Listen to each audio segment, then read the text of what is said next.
अस्सलाम वालेकुम and good evening. मैं हूं मेहर बुखारी। 5 माह के तातुल डूमोर के मुतालबों की मंजूरी और इसहाकडार की धमकियों के बाद बिलाखिर IMF मिशन से जारी मुज़ाकरात कामयाब होने की खबर आ रही है, जिसका ऐलान वजीर खजाना इसहाकडार और IMF mission chief Nathan porter ने अब से कुछ देर बाद करना है।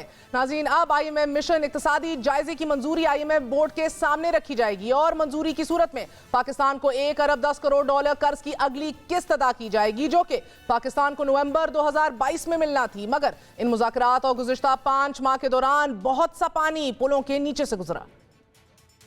अब तो अगर छींक भी मारनी हो तो IMF से पूछना पड़ेगा। कितनी ये शूमी किस्मत है। हत्ता कि ये जनाब बिजली के जो FSC, उसके लिए भी IMF से पूछना पड़ा कि जी हम ये कर रहे हैं, कहीं IMF हमारा हुक्का पानी बंद ना कर दे। आज हमारे हाथ बंधे हुए हैं, हम रिलीफ देना चाहें भी तो अभी वो हम नहीं दे पा रहे, तो हमारी ये मजबूरी है इस वक्त कि हमें IMF की शराइत माननी है। आई डोंट केयर अगर नहीं आते तो मैंने को मिनटें नहीं करनी उनकी। हमारा 9th review totally in order है। I mean, you can't dictate। अगर नहीं आते तो विल मैनेज, नो प्रॉब्लम।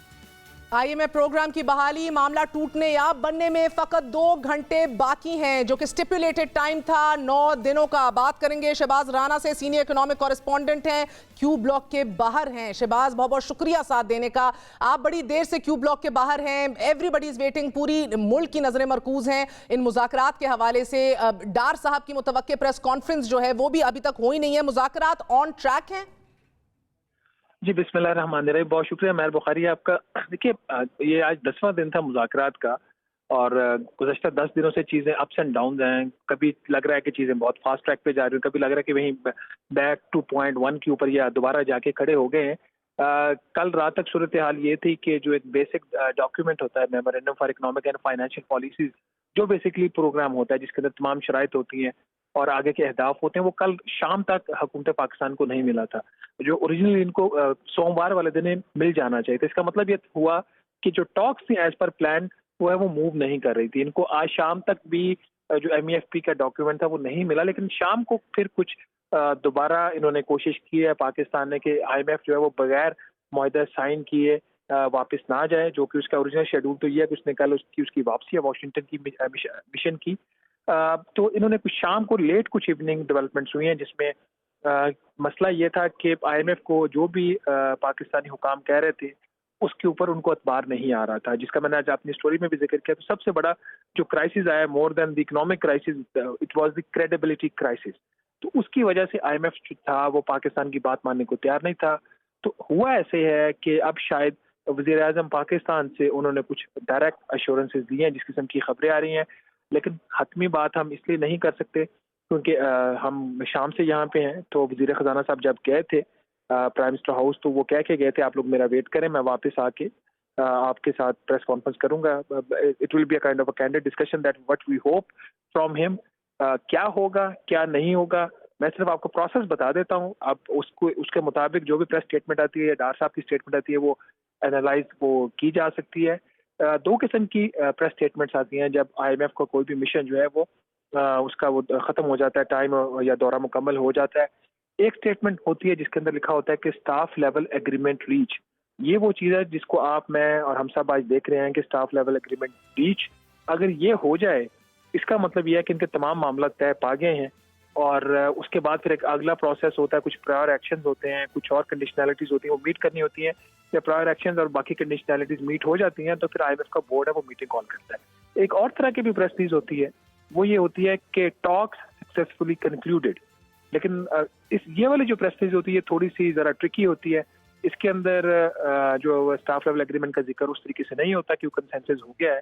तो ये वाली एक ट्रिकी जो है प्रेस रिलीज होती है। अब दोनों में से कोई भी प्रेस रिलीज जारी हो सकती है IMF की तरफ से। ये कितनी गैर मामूली सूरत हाल है शहबाज राना के फकत 2 घंटे से कम रह गया है। एक स्टिपुलेटेड टाइम था, पता था कि एक्सपेक्टेशंस क्या हैं, डिलीवर क्या करना है, और अभी भी हम इन 2 किस्म की प्रेस रिलीजेस का जिक्र कर रहे हैं कि टॉक्स टू बी कंक्लूडेड भी आ सकती है और एग्रीमेंट रीच भी आ सकती है। ये कितनी गैर मामूली सूरत हाल है? ये गैर मामूली नहीं है। हमारे चूंकि पाकिस्तान वन ट्रांच कंट्री के नाम से मशहूर है पूरी दुनिया में, क्रेडिबिलिटी हमारी तकरीबन ख़त्म हो चुकी है और इसी किस्म की जो चीज़ें हैं, मैं ये तीसरा IMF का प्रोग्राम है जो मैं कवर कर रहा हूँ। पहला जो प्रोग्राम था वो 2008 से 2000 इन्होंने किया था, 2008 से 2010 का था, वो ख़त्म हो गया था चौथे रिव्यू के बाद ही, अनसक्सेसफुल हो गया था। पूरे पैसे हम ड्रॉ नहीं कर सके थे। फिर दूसरा 2013 से 2016 था, उसमें भी यही चीजें थी। जब मगर शहबाज आज की हट के सूरत हाल ये कि पाकिस्तान के गैर मुल्की ज़र मुबादला ज़खायर $2.92 अरब की खतरनाक हद तक गिर चुके हैं, जो कि सन 2000 के बाद डॉलर रिजर्व्स की कम तरीन सतह है। देखिए, ये भी एक हफ्ता पुराना नंबर है, आज का क्या नंबर है वो शायद इससे भी मुख्तलिफ, इसमें कोई शक वाली बात नहीं। यही वजह है कि IMF इस दफा गालिबन अपनी पोजीशन से कुछ ज्यादा पीछे नहीं हटा होगा। अगर कोई मुआहिदा होता है स्टाफ लेवल का, तो वो मेरी ये असेसमेंट है, नॉट इन्फॉर्मेशन स्टेज के ऊपर, क्योंकि हमें हतमी तौर पर नहीं पता अभी घंटे पहले क्या चीज वहां पे तय हुई है, मुझे नहीं पता। बहुत सारी चीजें अगर तय हुई हैं, अगर स्टाफ लेवल एग्रीमेंट होगा तो IMF की शराइत के ऊपर होगा, ये मैं पहले दिन से कह रहा हूँ। क्योंकि उसकी वजह यह है कि ये जो आपने जिक्र फरमाया है $2.9 अरब का, असल प्रॉब्लम ही यही है। हमारे पास अब हम मार्च जो है वो अगला महीना वो क्रॉस नहीं कर सकते बगैर IMF की सपोर्ट के। और बात सिर्फ यहाँ पे IMF की सपोर्ट की नहीं है, बात बाकी ममालिक और बिल्कुल देखें, अब जो एक क्रेडिबिलिटी क्राइसिस के बाद दूसरा बड़ा इशू ये था कि जो दोस्त ममालिक जिनको कहा जाता है, उनकी तरफ से भी इनको IMF को एडवांस में एश्योरेंसेस चाहिए थी। पहले तो वो बोर्ड के लेवल पे उन्होंने एश्योरेंस दिलवाई थी जून लास्ट ईयर, अगस्त लास्ट ईयर में, जब उन्होंने शायद $1 अरब की ट्रांच अप्रूव की थी। अब वो जो एश्योरेंसेस हैं वो भी पाकिस्तान IMF जो है वो एडवांस में मांगता है, तो काफी ट्रिकी सूरत हाल है। ये बिल्कुल सबसे बड़ा रोड ब्लॉक क्या है? क्या गैस और बिजली की कीमतों में इख्तलाफ सबसे गहरा है? सबसे बड़ा रोड ब्लॉक क्या है? देखिए, कोई एक चीज नहीं थी, मैं अब आज की बात नहीं कर रहा, बहुत सारी चीजें थी जो ओपन थी। क्योंकि मेरी जो इन्फॉर्मेशन है वो 4 घंटे पुरानी है, तो इसलिए वो एक्यूरेट इन्फॉर्मेशन नहीं होगी। 4 घंटे में क्या बदल गया हमें नहीं पता, क्योंकि 4 घंटे की पहले की सूरत हाल ये थी कि सूरत हाल को इतनी पॉजिटिव नहीं थी। तो अगर पॉजिटिविटी आती है तो it has to be across the board. जो बड़े इश्यूज थे, एक्सचेंज रेट आपने छोड़ तो दिया खुला, ठीक है, लेकिन क्या गारंटी है कि आप दोबारा इसको नहीं करेंगे कंट्रोल? नंबर 1। नंबर 2, आपकी दरामदात के ऊपर कंट्रोल्स है। नंबर 3, पावर सेक्टर है। नंबर 4, आपका फिस्कल बजट का जो खसारा है, फिर उससे रिलेटेड जो एक्सपेंडिचर्स हैं, और फिर जो दोस्त ममालिक से जो पैसे आने हैं, जो फॉरेन कमर्शियल लोन्स हैं, वो सारी चीजें हैं, और ओवर एंड अबव आपका क्रेडिबिलिटी का क्राइसिस। तो वो तमाम चीजें थी जिसकी वजह से ये 10 दिनों में ये जो चीजें थी, अगर मुज़ाकरात थी, वो पाकिस्तान की फेवर। शहबाज राना हमारे साथ मौजूद थे, क्यू ब्लॉक के बाहर हैं। बड़ी गैर मामूली सूरत हाल है, क्योंकि कोई भी इस मुल्क में अभी यकीन से नहीं कह सकता कि मुज़ाकरात ऑन ट्रैक हैं या ऑन ट्रैक नहीं है। प्रेस रिलीज के सूरत में आएगी कह रहे थे, ये नहीं कहा जा सकता, लेकिन क्रेडिबिलिटी लॉस का जिक्र कर रहे थे। नाजरीन, कर्ज की अदायगियों, डॉलर की फ्री फ्लोट और रुपए की कदर में कमी के बाद हर गुजरते दिन इनमें कमी होती गई रिजर्व्स में, और अभी तक दोनों अफ्रीकैन के दरमियान मुज़ाकरात जारी हैं। और इसाक डार साहब IMF से होने वाले मुज़ाकरात की हतमी मंजूरी लेने के लिए वज़ीर आज़म शहबाज शरीफ साहब को ब्रीफ भी कर चुके हैं, लेकिन अभी तक कोई ऐलान सामने नहीं आया। हमें भी यही खबरें मौसूल हो रही हैं कि शहबाज शरीफ साहब की जाती गारंटी जो है वो अब IMF को दरकार है। शायद इसकी वजह एतमाद का फुकदान ही है, जिसका जिक्र अभी शहबाज राना साहब कर रहे थे। दादो शुमार का हेर फेर, यानी कि गुज़िश्ता रोज हमने आपको जिस तरह बताया था कि IMF पाकिस्तान की जानिब से दी गई प्रोजेक्शंस और नंबर्स पर यकीन करने को तैयार नहीं। अब ये बात वजारत खजाना की जानिब से शेयर किए गए डेटा में स्टेटिस्टिकल डिस्क्रिपेंसी की मद में सामने आ गई है। वजारत खजाना दस्तावेज में 320 अरब रुपए ऐसे दिखाई दिए गए हैं कि जिनके बारे में किसी को नहीं मालूम कि ये अखराजात की मद में लग चुके हैं या फिर ये आमदनी की मद में पाकिस्तान को वसूल हुए हैं। इसका एक और मतलब ये निकलता है कि पाकिस्तान या तो आमदनी ज्यादा दिखा रहा है या अखराजात कम दिखा रहा है। There must be something wrong in the numbers, यानी कि नंबर्स का हेर फेर। और यही नंबर फजिंग वजह बन गई कि IMF जो है वो आपका MEFP डॉक्यूमेंट जो कि मंडे को एक्सपेक्टेड था, पाकिस्तान से अभी तक शेयर नहीं कर सका। सरकारी जराये के मुताबिक IMF मिशन समझता रहा कि पाकिस्तान नंबर्स में उलझाकर डॉज करने की कोशिश कर रहा है। हमारे जराये ये भी बता रहे हैं कि IMF से मुआहिदा इस वक्त होने या ना होने का दारोमदार वजीर आजम की मंजूरी से है, उनकी जाती गारंटी से है, क्योंकि वजीर खजाना और IMF मिशन चीफ के दरमियान होने वाले मुलाकात भी कुछ मामलात में इख्तलाफात रिपोर्ट होते रहे, लेकिन वजीर खजाना इसाक डार बालहा अभी भी पुरुमीद हैं कि अच्छी खबर आने वाली है। थिंग्स आर ऑन ट्रैक, हर चीज सही चल रही है। इंशाल्लाह जी प्रोग्रेसिंग सेटिस्फैक्टरी, बड़ी जल्दी आपको खबर अच्छी देंगे जी इंशाल्लाह। अब या तो IMF मुज़ाकरात को आगे बढ़ाता है या फिर आइंदा मुज़ाकरात का कहकर वापस चला जाता है। इसका फैसला थोड़ी ही देर में हो जाएगा, क्योंकि वज़ीर मुमलिकत बराए तवानाई मुसद्दिक मलिक की तरफ से यकीन दहानी और धमकियों के बावजूद पेट्रोल लोगों को मिल नहीं रहा, जबकि मुसद्दिक मलिक आज एक बार फिर जलवागर हुए और वही दावे और वही धमकियां दोहराई। किसी को बेजा तंग नहीं किया जाएगा। किसी के पास तेल हो और वो जखीरा अंदोजी कर रहा हो तो कानून अपना रास्ता लेगा। जुर्माना किया गया उन लोगों को जिनके पास जखीरा मौजूद था, पेट्रोल पंप है उनको सील कर दिया गया है। जब तक लोगों की लिए मुश्किलात पैदा की जाएंगी हम चैन से नहीं बैठेंगे। कम को ज्यादा जानिए, ये पेट्रोल पंप जो हैं इनके अंदर पेट्रोल फराहम करें, वरना 2 दिन में मैं दोबारा वो रिपोर्ट लेके भी आपके सामने हाजिर हो जाऊंगा। अब अगर पेट्रोल की किल्लत पैदा होती है तो इसके बाद अगली कमी खाने पीने की अशिया पर होगी। मुल्क में खाने पीने की अशिया की तरसील बंद हो जाएगी कि जिससे महंगाई का ऐसा तूफान आएगा कि बकौल फवाद चौधरी लोग खुदकुशियां करने पर मजबूर हो जाएंगे। जिस किस्म का IMF के साथ ये एग्रीमेंट साइन कर रहे हैं, जिन लोगों के घर की इनकम 20,000 रुपए से 1.5-2 लाख है, वो तो खुदकुशियों पे मजबूर हो जाएंगे। 300% इन्होंने इजाफा कर दिया है आपकी दवाइयों में। बिजली की कीमत में अब एक बार फिर 30% इजाफा करने जा रहे हैं। मुझे तो लग रहा है कि ये कसाई हायर किए हैं इन्होंने इंटरनेशनल इदारों ने पाकिस्तान के अवाम को ज़िबा करने के लिए।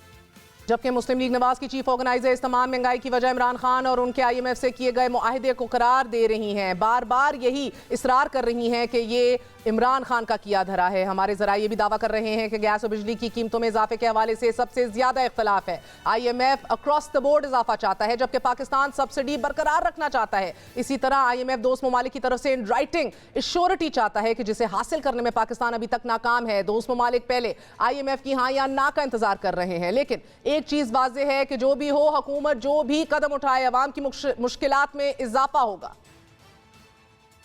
आपको किस बात का खतरा है पाशा साहब? आपको महंगाई किस हद तक बढ़ती दिख रही है आने वाले दिनों में? रिजल्ट से मैं खुद बहुत परेशान। खुदा ना खास्ता 22-23 के साल में 20 लाख लोग और बेरोजगार हो जाएंगे। हमारा अंदाजा यह है कि 2 करोड़ और लोग नीचे चले जाएंगे, गुर्बत में फंस जाएंगे। तकरीबन 45% पाकिस्तान के लोग पॉवर्टी लाइन के नीचे होंगे। ऐसा पाकिस्तान की तारीख में कभी नहीं हुआ है। IMF के मुतवक्के मुआहदे के बाद डॉलर की कदर कम हो रही है। स्टॉक मार्केट में भी तेजी का रुझान चल रहा है, मगर पेट्रोलियम मसनूआत की कीमत में इजाफे के पेश नजर महंगाई के खदशात अपनी जगह बरकरार हैं। साथ ही अब अद्वियात की कीमतों में भी 300% इजाफे की बात हो रही है। IMF मुआहदा आज के दिन में होना कितना अहम है, इसके आने वाले हालात पर कितने गहरे असरात पैदा हो सकते हैं, बात करेंगे सीनियर जर्नलिस्ट खुरम हुसैन से। खुरम, बहुत बहुत शुक्रिया साथ देने का। अजब खेल है, अजब दास्तान है कि शहबाज राना भी क्यू ब्लॉक के बाहर मौजूद हैं और कह रहे हैं कि 4 घंटे पहले भी जो मेरे पास खबर थी उसको मैं आउटडेटेड तस्वुर करता हूं। नहीं कहा जा सकता हतमी तौर पे कि किस तरह की प्रेस रिलीज आएगी। जी सही कह रहे हैं शहबाज। मेरे ख्याल में अब जितनी जल्दी आ जाए उतना बेहतर होगा। आई थिंक इस मौके पे पूरा मुल्क जो है वो रुक के खड़ा हुआ है इस इंतज़ार में कि भाई ये मुज़ाकरात कहाँ निकलेंगे, क्योंकि अगर ये अग्रीमेंट ना हो सका तो जो तबाही पाकिस्तान के ऊपर आनी है वो कहीं ज़्यादा होगी उस तबाही के मुकाबले में जो इस प्रोग्राम के ज़रिए आएगी। Mehar, our choice is between bad and worse, it is not between good and bad. और वो चॉइस अब कहाँ पे, उसकी सुई कहाँ पे जाके रुकेगी अब पता चलने वाला है मिनटों के अंदर। आई थिंक हमें बताया गया है कि मिडनाइट से पहले पता चल जाएगा। बट आई थिंक अब ये जो ऐलान होगा, अगर एग्रीमेंट हो गया या नहीं हुआ, दिस विल बी वेरी की, इट्स वेरी क्रिटिकल। ये हमारी कितनी बदकिस्मती है कि वजीर आजम शहबाज शरीफ साहब की बराह रास्त एश्योरिटी दरकार है IMF को, यानी कि कोई भी और बात सुनने को वो तैयार नहीं है। डार साहब तो बड़े बुलंदबाग दावे करते थे कि IMF को मुझसे बेहतर कोई नहीं जानता। आई थिंक दावे करना बड़ा आसान होता है। अब डार साहब को पता चल गया कि डार साहब को भी मेरे ख्याल में बहुत लोग जानते हैं। डार साहब की शिकस्त हो गई है, इसके अलावा और कोई अल्फाज नहीं है इसको कहने के लिए। वो आए थे सितंबर में कहते हुए कि मैं आंखों में आंखें डाल के बात करूंगा। आपको याद होगा अक्टूबर के महीने में उन्होंने कहना शुरू किया कि 1 नवंबर तक रुपी जो है वो डॉलर में 200 रुपए से नीचे आ जाएगा। एक्सचेंज रेट जो है वो नहीं आया 1 नवंबर में। नवंबर के महीने में उन्होंने एक और लाइन पकड़ ली कि अभी बाहर से डॉलर आने वाले हैं, सऊदी अरब से बात हो रही है। आपको याद होगा 2 दिसंबर को उनका बड़ा एक मशहूर इंटरव्यू था जिसमें उन्होंने कहा कि बस चंद हफ्तों की बात रह गई है, सिर्फ चंद हफ्ते हैं, कुछ पेपर वर्क रह गया है, अभी कोई इतने या फलाने, अपने ख्याल में 1 या 2 अरब डॉलर आने वाले हैं, IMF से नहीं लेकिन दोस्त ममालिकान से, इशारा सऊदी अरब की तरफ था उनका, नहीं आए वो पैसे। जनवरी में पहुंच के फाइनली हमने देखा कि उन्होंने मूवमेंट शुरू की है, लेकिन जो तबाही हो चुकी थी उस दौर में, जो एक्सचेंज रेट को उन्होंने जो डैमेज किया था, जहां तक मिफ्ता इस्माइल ने बात पहुंचाई थी उसको रोक दिया, उसको जो रिवर्स करने की कोशिश की थी, उसका जो डैमेज हुआ था, अब उस डैमेज का बिल हमारे सामने पेश होने वाला है। अगर ये memorandum of economic and financial policy sign हो जाए, ये जब हमारे सामने अगर हो गया और यहाँ पे कोई एग्रीमेंट हो गया, तो और जो इसकी टर्म्स होंगी जो हमारे सामने आएंगी, that is the bill that all of us will be paying for this misadventure जिसमें डार साहब ने जो सितंबर में शुरू किया था। I don't know, इससे बढ़ के भी कोई बात नहीं है कहने की महर, क्योंकि हम वेट कर रहे हैं टू सी कि फिस्कल खसारा, हमारा एक्सपेंडिचर्स, इन तमाम चीज़ों के ऊपर नाला है IMF। बार बार कहते चले जा रहे हैं कि कट करें, स्लिम डाउन करें अपने एक्सपेंडिचर्स को, अखराजात को। इसके साथ साथ गैस और बिजली की मुतवक्के कीमतों ने भी बढ़ना है आने वाले दिनों में। I mean it is a disaster in the making आने वाले दिनों में। You're right, it's a choice between bad and worse, मगर इस बैड को कबूल करते हुए भी अवाम की चीखें निकल जाएंगी। क्या बेहतर ना होगा कि आउट ऑफ बॉक्स सोचते हुए कदम उठाए जाएं कि डेट रिस्ट्रक्चरिंग के ऊपर भी काम किया जाए किसी ना किसी तरीके से, कि कई ब्रीदिंग स्पेस मिल जाए आवाम को इन द प्रोसेस? जी हाँ, मैं डेट रिस्ट्रक्चरिंग की बात जो है, आई थिंक वो इनएविटेबल है, यानी कि आज नहीं तो कल नहीं तो परसों नहीं तो सूनर और लेटर। अगर मार्च के महीने में नहीं शुरू किया पाकिस्तान ने इस काम पे, तो जून में नहीं शुरू किया, I mean, अगले साल बेशक शुरू किया, सूनर और लेटर ये करना पड़ेगा। This is a consensus. ये मैं खुद नहीं कह रहा, ये मेरी जजमेंट नहीं है। मैं जितने इकोनॉमिस्ट से बात कर रहा हूँ, मैं पिछले 2 दिनों से बात कर रहा हूँ डेट और सॉवरेन डेट के एक्सपर्ट्स और स्पेशलिस्ट से, सबकी राय ये है कि सूनर और लेटर। डिबेट अब ये नहीं है कि ये हम लोग करें या ना करें, डिबेट ये है कि अब करें, बाद में करें या अगले साल करें, ठीक है। और यहाँ पे है काफ़ी डिफरेंट पॉइंट्स ऑफ व्यू कि इसके लिए बेस्ट टाइमिंग क्या होएगी, लेकिन आई थिंक ये जो अभी डेट ओवरहैंग है जो पाकिस्तान अभी कैरी करने की कोशिश कर रहा है, मेरे ख्याल में 78% of GDP, I forget the exact number, 73% ऐसा कुछ है, जो भी है, it is unbearable and Pakistan can not carry it any longer. बहुत बहुत शुक्रिया। खुर्रम हुसैन हमारे साथ मौजूद है, आपने गुफ्तगू सुनी। कोई भी एश्योरिटी से या गारंटी के तौर पे कुछ भी नहीं कह सक रहा। अजब तमाशा मुल्क में राइज है, हमारे हालात क्या हैं, हम कर क्या रहे हैं, गवर्नेंस का स्टेटस क्या है। रोज़ ये तमाशा बर्पा होता है और कोई सवाल उठाने वाला इस मुल्क में नहीं है, पूछने वाला नहीं है। आज भी अगर 2 सूरतों में प्रेस रिलीज सामने आएगी, या तो ये press release staff level agreement has been reached की सूरत में आएगी, या तो talks need to be concluded की सूरत में, यानी कि कोई भी हतमी फैसला नहीं हो सका।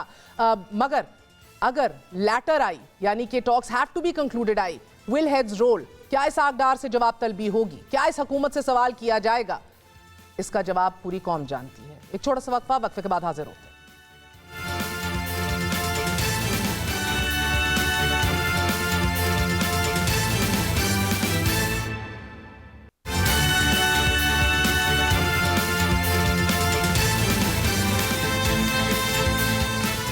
मुल्क के 4 अहम तरीन इदारों की जानिब से इंतखाबात में मदद देने से इनकार के बाद इंतखाबात खटाई में पड़ गए हैं। वजारत दिफा, वजारत दाखिला, वजारत खजाना और अब GHQ ने भी इलेक्शन के लिए फौज, रेंजर्स और FC देने से माजरत कर ली है। दोनों सूबों में इंतखाबात और ज़िमनी इलेक्शन दोनों मुलतवी होने के खदशात पैदा हो गए हैं। GHQ की जानिब से वजारत दाखिला को लिखे गए खत में मौक़िफ़ इख्तियार किया गया है कि नेशनल असम्बली के 64 और दोनों सूबों में इंतखाबात के लिए फौजी एहलकारों की तैनाती मुमकिन नहीं है। सिर्फ राजनपुर में ज़िमनी इंतखाबात के लिए रेंजर्स दूसरे हिस्सार में मौजूद रहेगी। GHQ के मरासले में वाज़े कर दिया गया है कि दहशतगर्दी के खदशे के पेश नज़र सिक्योरिटी एहलकार की अंदरूनी और बॉर्डर सिक्योरिटी पर मामूर हैं और सिक्योरिटी एहलकार 27 फरवरी से 3 अप्रैल तक होने वाली डिजिटल मर्दमशुमारी में मसरूफ हैं। इस मरासले से पहले इलेक्शन कमीशन ने GHQ से इंतखाबात के लिए फौजी जवानों और रेंजर्स की तैनाती की दरख्वास्त की थी। पाक फौज की जानिब से इस माजरत के बाद वजारत दाखिला ने भी इलेक्शन कमीशन को खत लिखकर वाज़े कर दिया है कि इंतखाबात के लिए सिक्योरिटी एहलकारों की तैनाती मुमकिन नहीं है। मुल्क दहशतगर्दी की हालिया वाकयात के बायस सख्त सिक्योरिटी सूरत हाल से गुजर रहा है। नेक्टा और खुफिया एजेंसियों की जानिब से थ्रेट अलर्ट जारी किए जा रहे हैं। कानून नाफिज करने वाले इदारों के पास दीगर सरगर्मियों के लिए ज्यादा वक्त निकालना मुश्किल है और इस बात का खदशा है कि इलेक्शन मुहिम के दौरान अहम सियासी शख्सियात और इज्तिमाआत को निशाना बनाया जा सकता है। इदारों की जानिब से इस वाज़े मौक़िफ़ से पहले दोनों सूबों के गवर्नर्स भी इंतखाबात की तारीख देने से इनकारी रहे। पंजाब गवर्नर का यह कहना आज कि जब असेंबली मैंने तहलील ही नहीं की तो इंतखाबात की तारीख भी नहीं दे सकता। सियासी बेयकीनी से छुटकारे का वाहिद हल इंतखाबात में है, मगर अब इदारों की माजरत और हुकूमत की सियासत से सियासी बहरान मजीद शिद्दत इख्तियार करेगा। तीनों ऐवानों से बाहर रहने वाली तहरीक इंसाफ अब जारहाना इक़दामात उठाने का फैसला कर रही है। एक जानिब वज़ीर आज़म को एतमाद के वोट का कहा जाएगा, दूसरी जानिब ऑपोजिशन लीडर की तैनाती के लिए गौर व खौस किया जा रहा है और तीसरी तरफ जेल भरो तहरीक को अमली जामा पहनाने के लिए हिकमत अमली मुरत्तब की जा रही है। दीवार से लगी पाकिस्तान तहरीक इंसाफ को बंद गली में धकेला जा रहा है। आज मुल्क की सबसे बड़ी अदालत के चीफ जस्टिस ने भी नैब तरमीम केस में रिमार्क्स दिए कि मौजूदा पार्लियामान को जानबूझकर नामुकम्मल रखा गया। मुल्क में शदीद सियासी तनाव और बहरान है। तहरीक इंसाफ ने पहले असेंबली छोड़ने की हिकमत अमली अपनाई, फिर पता नहीं क्यों पार्लियामान में वापस आने का फैसला कर लिया। चीफ जस्टिस ने रिमार्क्स दिए कि नैब तरमीम में दरख्वास्त गुजार इमरान खान कोई आम शहरी नहीं। हुकूमत छोड़ने के बाद भी इमरान खान को अवाम की बड़ी पुष्पनाई हासिल रही। चीफ जस्टिस उमर अता बंदयाल ने भी मुल्क के तमाम मसाइल का हल इंतखाबात को करार दिया और हवाला दिया कि इलेक्शन कमीशन ने स्पीकर रूलिंग केस में कहा था कि नवंबर 2022 में आम इंतखाबात कराने को तैयार होंगे। बात करते हैं, हमारे साथ उस्मान डार मौजूद हैं, तहरीक इंसाफ के साबिक या मेंबर कौमी असेंबली, इनको भी अब बहाल होना है। उस्मान डार, बहुत बहुत शुक्रिया साथ देने का। सर, फरमाए दीजिएगा कि आपकी पंजाब के गवर्नर भी इंकारी हो चुके हैं, तमाम तर महकमे इंकारी हो चुके हैं, ministry of defence, ministry of finance, GHQ, हत्ता के रजिस्ट्रार ने भी कह दिया है कि जुडिशल अफसरान देने से हम नहीं हामी भर सकते, नहीं दे सकते। सर, तमाम तर सरकारी इंस्टीट्यूशंस ने हाथ खड़े कर लिए। देखिए महर, हम तो पहले कल देखेंगे कि क्या फ़ैसला आता है लाहौर हाई कोर्ट से और हमें पूरी उम्मीद है कि इंसाफ पर मबनी फ़ैसला आएगा और इलेक्शन कमीशन की बुनियादी जिम्मेदारी जैसे भी हालात हों इलेक्शन करवाना है। और हुकूमत तो पहले दिन से भागी हुई है। अगर आप इंटीरियर मिनिस्ट्री की बात करें, डिफेंस मिनिस्ट्री की बात करें, इवन इस हद तक कि फाइनेंस मिनिस्ट्री ने कह दिया कि हमारे पास पैसे नहीं हैं, तो ये लोग तो पहले दिन से इलेक्शन से भागे हैं, अवाम के मैदान से भागे हैं। और आज जिस तरह इनके वकला के रिमार्क्स थे, ऐसे लग रहा था कि ये पाकिस्तान की अदालतों का भी सामना नहीं करना चाहते हैं। मैं ये समझता हूँ कि इन हालात में अच्छी खासी भारी जिम्मेदारी आ गई है हमारे काबिल एहतराम जजेस के कंधों पे और इस वक्त पूरी कौम अदालतों की तरफ देख रही है पाकिस्तान के। एक दफ़ा फैसला आ जाए फिर आप देखेंगे इलेक्शन होगा इंशाअल्लाह ताला। सर, ये तो इमरान खान साहब भी कह रहे हैं कि बरवक्त इंतखाबात के लिए सिर्फ अदलिया की तरफ देख रहा हूं, लेकिन इस्टेब्लिशमेंट से आपके ताल्लुकात 0/0 हैं अभी भी। क्या रियासती इदारों के ताउन के बगैर आप किसी भी मुमकिन सूरत में इलेक्शन होते देख रहे हैं? देखें, जिस तरह इस वक्त पाकिस्तान में इकनॉमिक आपके सामने अदम इस्तेकाम है, इंस्टेबिलिटी है और पॉलिटिकल इंस्टेबिलिटी का सामना है, और जब तक इलेक्शन नहीं होंगे, ये एस्टेब्लिशमेंट भी समझती है आज महर कि जब तक इलेक्शन नहीं होंगे और ख़ास तौर पे साफ और शिफाफ इंतखाबात नहीं होंगे जिसमें ये मुझे आपके व्यूअर्स जो मुझे सुन रहे हैं ये अजीम पाकिस्तानी अपने वोट की ताकत से ये फैसला नहीं करेंगे कि अगले 5 साल किसने हुकूमत करनी है इस मुल्क में, किसने इनके मसाइल हल करने हैं, तब तक हालात बेहतर होने वाले नहीं हैं। अगर 90 रोज़ में इलेक्शन नहीं होंगे जो आपका आइन कहता है कि दोनों सूबों में इलेक्शन होना चाहिए, तो मेरा ये क्लिप आप रिकॉर्ड पे रखें, जब तक इलेक्शन नहीं होगा पाकिस्तान में हालात ठीक नहीं होने वाले। अगर ये समझते हैं कि इमरान खान चुप करके घर बैठ जाएगा या पाकिस्तान तरीके इंसाफ खामोशी से घर बैठ जाएगी, पहले तो ये आइन शिकनी करेंगे। आइन की नज़र में 90 रोज़ के बाद ये दोनों CM और कैबिनेट्स जो भी फैसले करेंगे वो गैर आईनी होंगे। आज पाकिस्तान में ये डिबेट करने की ज़रूरत है कि 90 रोज़ के बाद ये हुकूमत जो बैठी है, जो निगरान हुकूमत है, इसका मुस्तकबिल क्या होगा, इसकी आईनी पोजीशन क्या होगी माहिर, ये हम देखना चाहते हैं। तो अगला मैं ये समझता हूँ बतौर पॉलिटिकल वर्कर, अगले 2 हफ्ते और खास तौर पे कल का दिन पाकिस्तान की सियासत के लिए बड़ा इंपॉर्टेंट है। सर, लाहौर हाई कोर्ट की समाअत कल भी है, लेकिन अदालत अगर कह भी दे, लेकिन जब सारे इदारों ने जब नफरी से लेके हालात से लेके रमज़ान शरीफ से लेके सिक्योरिटी से लेके हर इशू सामने पेश करके हाथ खड़े कर दिए हैं, तो आप फिर भी देख रहे हैं कि अदलिया के जो भी फैसले होंगे वो नाफिजुल अमल फिर हर सूरत होने होंगे कम वोट में। देखिए, मैं ये समझता हूँ कि अगर इलेक्शन का से हम इलेक्शन की तरफ जाते हैं, इलेक्शन का माहौल बन जाता है और एंड ऑफ द डे जैसे मैंने आपको कहा है कि हमारी इस अजीम पाक फ़ौज को भी एंड ऑफ द डे ये देखना है कि पाकिस्तान ने किस हिम्मत की तरफ जाना है। और मैं नहीं समझता कि हमारे अजीम पाक फ़ौज के जो सरबराह हैं, आर्मी चीफ की चले मैं बात कर लेता हूँ, अगर इन हालात में पाकिस्तान के अवाम चाहते हैं कि मुल्क को इलेक्शन की तरफ जाना चाहिए, तो मुझे नहीं बज़ाहिर लगता। ये ठीक है, एक परसेप्शन है, एक तासुर है जिसकी आप बात कर रहे हैं कि पीटीआई इस्टेब्लिशमेंट या फ़ौज शायद इलेक्शन के लिए तैयार नहीं है। और अगर इलेक्शन से ही मुल्क में बेहतरी आ सकती है तो क्यों नहीं फौज चाहेगी, मुझे आप बताएं ना। यहाँ इलेक्शन ना होने की कोई वजह होनी चाहिए। इमरान खान की पॉपुलैरिटी का खौफ है, पाकिस्तान तरीके इंसाफ इक़्तिदार में आ जाएगी, 3/4 से वापस आएगी, इलेक्शन 1-2 माह बाद भी करवाएंगे तो आना इमरान खान नहीं है। आज अगर आप अपना माइक लेके, मैं इस वक्त ज़मान ठीक है, मगर उस्मान डार साहब, मकामी अदालत ने आज मरी पुलिस की 3 रोज़ा जिस्मानी रिमांड की इस्तदा मुस्तरद करते हुए आपके सरबरा पाकिस्तान अवामी लीग शेख रशीद साहब जो हैं उनको 14 रोज के जुडिशल रिमांड पर जेल भेज दिया है। लेकिन शेख रशीद साहब ने बाहर में बड़े चौंका देने वाला एक इंकशाफ किया है, मुलाहिजा कीजिए जरा। देखिए, ये तो काफ़ी अरसे से कोशिश की जा रही है ना महर। मुझे खुद नो कॉलर आईडी से कॉलें आ रही हैं गुज़श्ता कई दिनों से, मुझे हरासा किया जा रहा है, मेरे ऊपर एंटी करप्शन के मुकदमात बनाने की कोशिश की जा रही है, सियालकोट से लोगों को अगवा किया जा रहा है, हस्बे बजा में रखा जा रहा है। 164 का बयान मेरे खिलाफ ले रहे हैं जुएद अली नामी हमारे वर्कर से, क्योंकि इमरान खान के साथ खड़ा है ना उस्मान डार। इमरान खान के साथ खड़े होने की हमें सजा दी जा रही है। हमारी आवाज़ बंद करने के लिए हमें जेलों में डालना चाहते हैं, हमें हरासा करते हैं, कारकुनान को उठाते हैं ताकि इमरान खान को तनहा कर दें। तो हम सब जेलों में जाने के लिए तैयार हैं, लेकिन इमरान खान का साथ नहीं छोड़ेंगे हम। एक एक कारकुन डट के अपने लीडर के साथ खड़ा है। महर, मैं अभी शेख रशीद के इंकशाफ थोड़ी देर में हम दिखाएंगे, लेकिन उस्मान डार साहब ये बताइए, इन हालात में सदर मुमलिकत इंतखाबात का क्या ऐलान कर सकते हैं जब गवर्नर्स भी इंकारी हो गए हैं?